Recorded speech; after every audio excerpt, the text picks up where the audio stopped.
2021 চনৰ 5 ফেব্ৰুৱাৰীৰ পিছৰে পৰা যিসকলক টিউটৰ খোজা হৈছিল প্ৰাদেশিকৰণৰ নামত তেখেতসকলৰ যিটো সমকৰ্ম সমবেতন লাগে বুলি আমি চিঞৰি আছিলোঁ, তেখেতসকলে আইনৰ দোহাই দি পেলাই গোটেইখিনি কথা আইনৰ ওপৰত পেলাই দিয়া আছিল যে আমি সংশোধনী আনি আপোনালোকৰ কাম কৰি দিম, আপোনালোকক উন্নীতকৰণ কৰিম।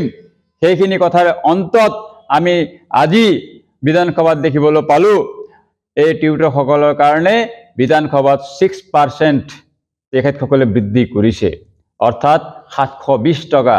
12,000 টকা মাহিলী মজুৰি পোৱা শিক্ষক এজন টিউটৰ এজনক মাত্ৰ 720 টকা 4 বছৰৰ পিছত তেখেতসকলে যি আন এক আঘাত দিলে, সেই আঘাতত আমি আজি হতাশাগ্ৰস্ত হৈছোঁ।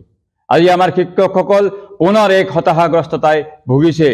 তাৰ বাবেই আমি আজি সংস্থাৰ তৰফৰ পৰা আমি ঘোষণা কৰিব বিচাৰিছোঁ যে আমাৰ এই যিটো আমাৰ ওপৰত যিটো প্ৰতাৰণা কৰা হ'ল, যিটো বঞ্চনা কৰা হ'ল, এই 4 বছৰ পিছত আমাক যি এক ৰূপ দেখা পালোঁ, চৰকাৰৰ যিটো পৰিকল্পনা আমি দেখা পালোঁ, তাৰ বাবে আমি ধিক্কাৰ জনাইছোঁ।